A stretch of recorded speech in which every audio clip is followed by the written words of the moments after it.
নমস্কার দর্শক, আমরা এই মুহূর্তে দাঁড়িয়ে আছি জয় ব্রিজ সংলগ্ন বেলতলি এলাকায়। আমরা আপনাদের দেখানোর চেষ্টা করব জয় ব্রিজের বর্তমান পরিস্থিতি। আমরা জানার চেষ্টা করব, গতকাল আমাদের প্রতিনিধি মোহাম্মদ রুবেল এখানে এসেছিলেন। রুবেল বাবু, গতকালের পরিস্থিতি এবং আজকের পরিস্থিতির মধ্যে আপনি কি পার্থক্য পরিলক্ষিত করছেন? দেখো, 72 ঘন্টা আগেই কিন্তু ব্লক লেভেলে লাল সতর্কতা জারি করা হয়েছিল এবং তিস্তার জল বৃদ্ধি পেতে পারে এরকম একটা আশঙ্কা হয়েছিল এবং বিভিন্ন দিক থেকে যে পরিমাণে জল ছাড়া হয় সেই পরিস্থিতিতে দেখা যাচ্ছে যে তিস্তা কি সেই গতবারের মতো যে সিকিমে যে ধরাশায়ী অবস্থা করেছিল, প্রচুর পরিমাণে মানুষের মৃত্যু হয়েছে। এবারও কিন্তু সেই পরিস্থিতি আমরা দেখেছি, প্রায় 8 জনের মতো সিকিমে মানুষের অলরেডি মৃত্যু হয়েছে। কিন্তু এই যে তিস্তা কি ঠিক যখন আগামীকাল যখন মুসলিম সম্প্রদায়ের যে ঈদ, কোরবানির ঈদ, তার সামনে কি দুশ্চিন্তা বাড়বে তিস্তার পার্শ্ববর্তী এলাকার মানুষজনের?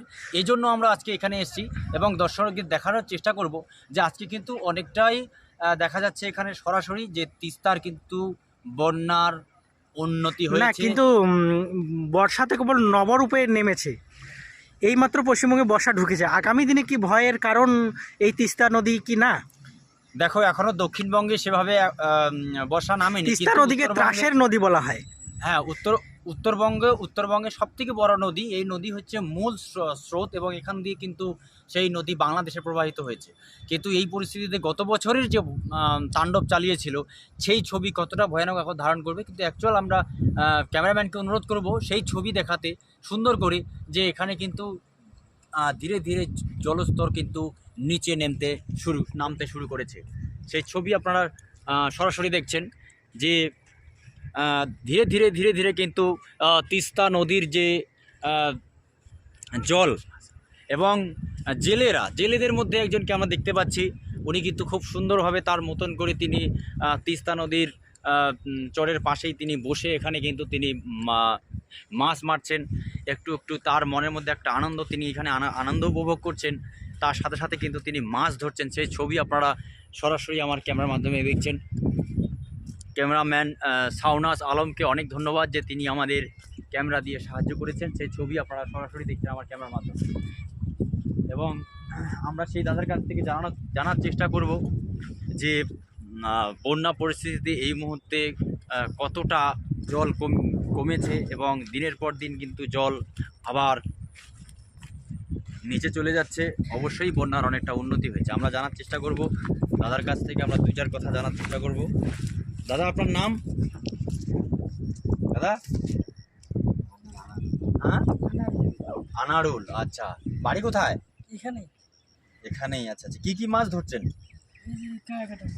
হ্যাঁ, এটা কি মাছ? কেরাকাটা? কায়কাটা?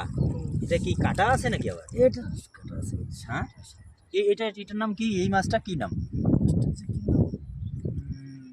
মাগুর মাছের পোনার মতো। হ্যাঁ, আচ্ছা আচ্ছা। তো তিস্তার যে 72 ঘন্টা আগেই যে ব্লক প্রশাসনের পক্ষ থেকে যে লাল সতর্কতা জারি করেছে, সেই পরিস্থিতিতে কিন্তু এখন বন্যা ধীরে ধীরে তিস্তায় কিন্তু জল কমতে শুরু করেছে নাকি? হ্যাঁ, বাড়ছিল, কিন্তু অনেকটা দেখা যাচ্ছে যে জল তো কমে গেছে, মানে গত পরশু দিনের তুলনায়। হ্যাঁ, এখন জল আবার বাড়তেছে না?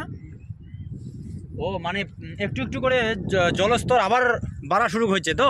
এখন কমবে না, দিন যাবে বাড়তে থাকবে। এই যে জল বাড়ছে, এতে কি আপনারা মানে আতঙ্কিত? না, হ্যাঁ, এরকম হয়। আচ্ছা আচ্ছা, আমি ক্যামেরাম্যানকে বলবো সেই সুন্দর করে সেই ছবি তুলে ধরতে। তিস্তা ব্রিজের নিচে সেই ছবি আপনারা সরাসরি আমাদের ক্যামেরার মাধ্যমে দেখতে পাচ্ছেন।